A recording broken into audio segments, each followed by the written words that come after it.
I didn't shed a single tear when nobody came. No shaking hands, no lump in my throat, just quiet. 30 candles melted themselves into nothing, wax sliding onto a cake no one tasted, while the faint replay of a birthday song I'd queued up for myself drifted in the background. It wasn't sadness filling the space. It was clarity. I had rented the backyard, hung strings of lights, spent hours cooking, even made tiny name cards for each person. Mom, Dad, my brother, his wife, my family. And they didn't even bother pretending. No, traffic was awful, no, maybe next time. Just silence. A week passed before Mom finally reached out. We're planning a surprise party for your dad's 50th. It's $1,800 per person. Venmo me. No apology.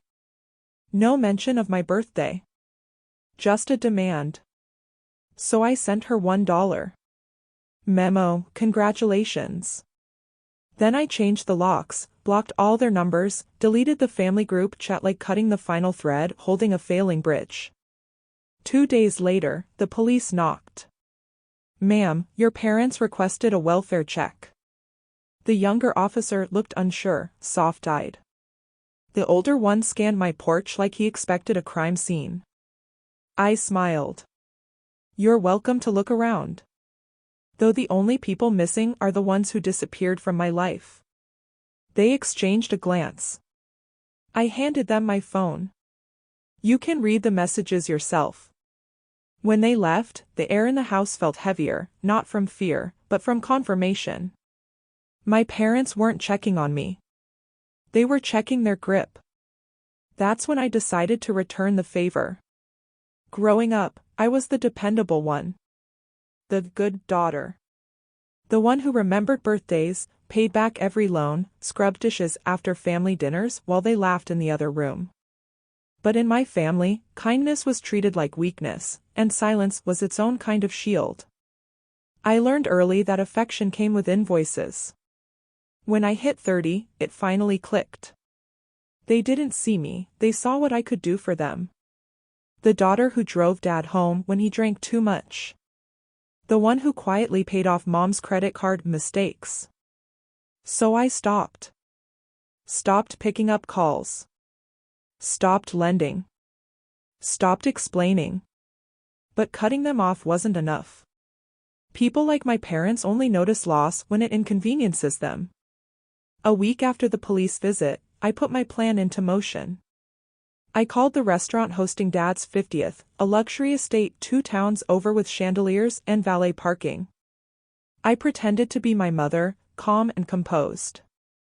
We need to adjust the headcount, I told them. We may have to cancel if the payment doesn't go through. Then I waited. 2 days later, they called her. Her payment had failed.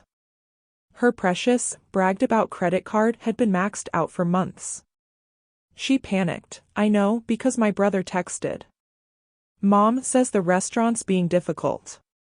Do you know anything? I didn't reply.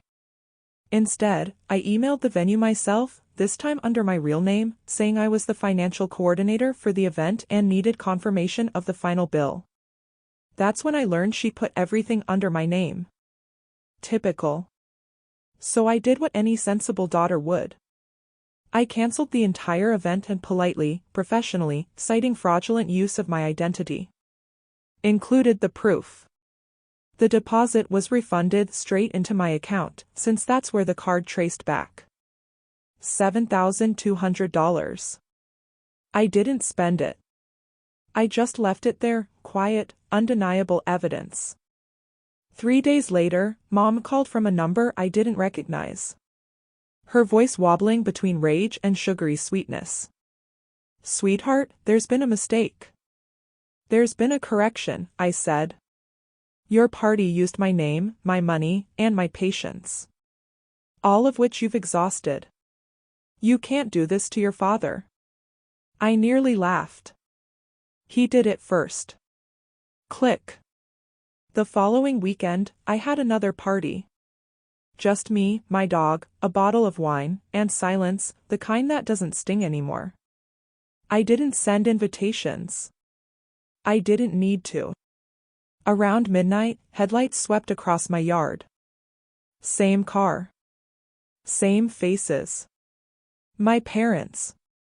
They yelled from the gate. My mother's voice broke through the night, frantic. My father pounded like he was entitled to walk in. I stayed inside. They had called the police again, claiming I stole from them. But by the time the officers arrived, I had everything ready: receipts, bank statements, emails, screenshots, all neatly organized and time-stamped. The officers left quietly. My parents did too, pale, shaken, voices small. That was the last time they showed up. It's been 6 months. They never apologized. Not for skipping my birthday. Not for treating me like their personal bank. Not for sending the police to my door twice. But I don't need their apologies anymore. I have silence now. Earned, peaceful silence, the kind that follows a storm you finally stop hiding from. Sometimes their names pop up in photos mutual friends post, smiling, posing, pretending. I scroll right past. Because revenge doesn't always mean destruction. Sometimes it's reclaiming your peace and making sure they never get near it again. The last message I ever sent my mother was the same one she once sent me. 2 words. Congratulations.